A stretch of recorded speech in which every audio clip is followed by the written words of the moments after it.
Uganda ma Homa Bay kawuono rwako nyasi mar chuo kondo ne jopuonjre mag mbalariany ma Tom Mboya ma otieko sombgi.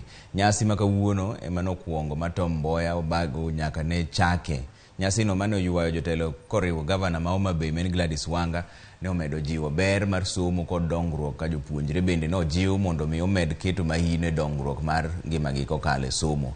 Jotelo mar noloso bende no nyiso mor margi e wi okang' ma mbalariany ma Tom Mboya osegoyo.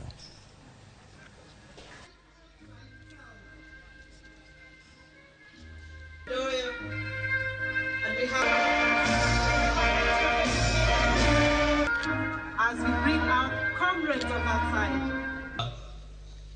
May glory and honor be unto you. And we think that after this graduation, be rest assured that even the performance of the children in schools will increase, because they are now longing to look like those people who are wearing some clothes that they had never seen. Because you know, if you don't have a university here, even if your brother is graduating, all these things are done somewhere else. So it becomes an imagination. But this, they are now feeling first hand.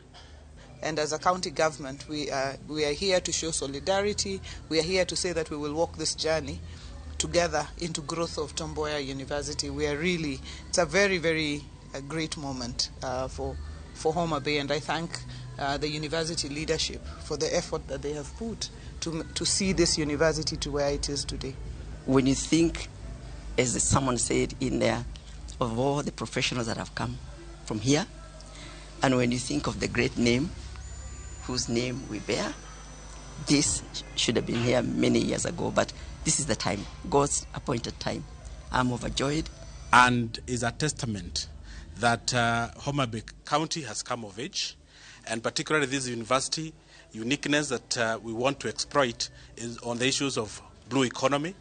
And you realize that the Lake Victoria is not well exploited, and this is the chance that this university is going to show the way.